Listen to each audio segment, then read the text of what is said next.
how to turn right safely at an intersection without the green arrow in Australia. In this situation, I'm going to show you how to turn right without the green arrow in moderate traffic. So clearly there's a car in front of me turning as well. So I can't cross the line. I'm not allowed to cross the line, white solid line, until the vehicle in front of me has cleared the intersection. Now I can proceed because there's no one else to give way to, and the car in front of me has clearly gone.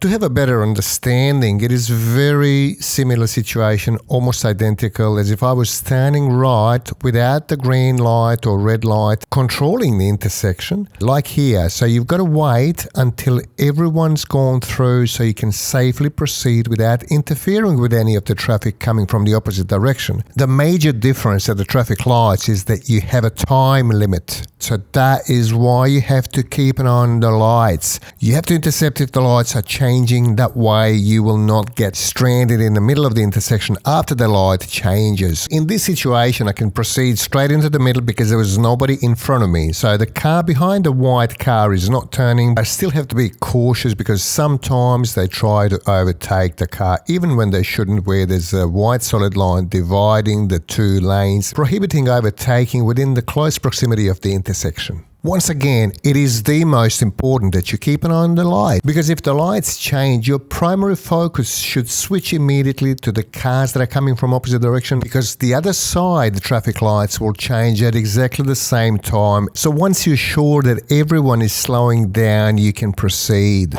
In this situation, again, I'm going to have to wait until they clear the intersection completely before I can cross the white solid line. Now I can proceed over the white line because the light is still green. If the light changed to amber light while I was still behind the white line, I would not have proceeded. I can't stress enough how important it is to keep an eye on the lights. That way you're never going to get stranded in the middle of the intersection after the lights change.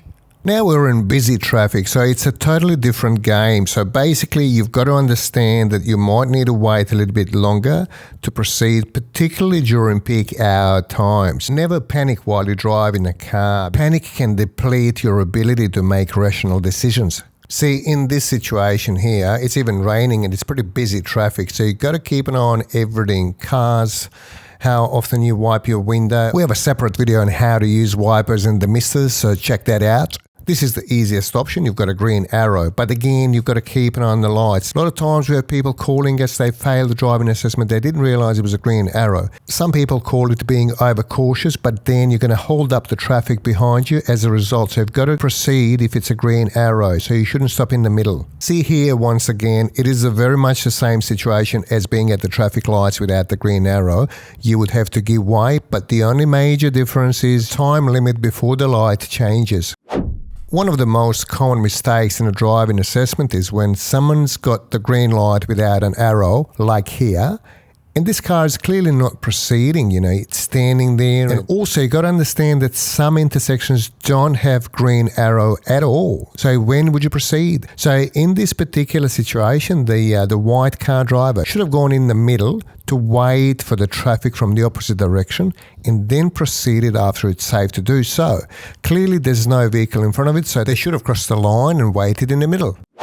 Here is one more busy situation, so it's a peak hour traffic and there are quite a few cars coming from the opposite direction. Please pay close attention to this particular scenario and you're never going to have trouble dealing with these types of intersections. Of course, you're going to have to do this practically as many times as possible to become better at executing these types of intersections. So here we go. Now the red arrow is dropped. The car in front of me is going straight ahead. I will have to ensure that nothing slips my eye because this is really busy. So what we have to do, the most important thing again, is to keep an eye on the lights. So we're fine as long as it's green. So don't panic as long as it's green light. Very important to understand. It's still green, no problems whatsoever. We're keeping an eye on the traffic coming from the opposite. We go a bit further now, and once we are sure that no one's going straight, we proceed without any confusion whatsoever. As long as you understand this, you can practice a lot.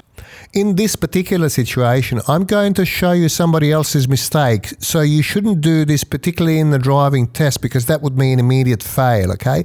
So this vehicle in front of me, the silver car, should not have gone over the line at all until the car in front of it proceeded and cleared the intersection completely, which hasn't happened. Now the light is changing, so I'm going to stop without going over the line because that would represent immediate fail as well.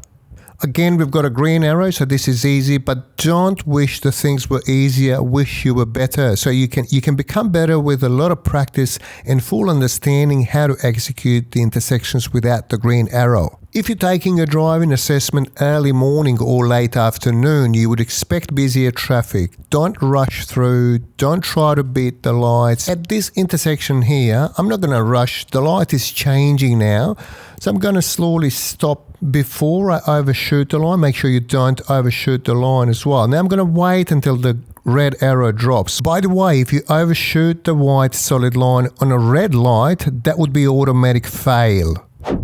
Waiting in the middle now, just pay attention to the car that's turning. So they're slowing down significantly. So be careful because the other one's going to catch up soon. Now we've got no one and we can then proceed. Once again, whatever you do, don't forget to check the traffic light. This is probably the busiest situation in this video.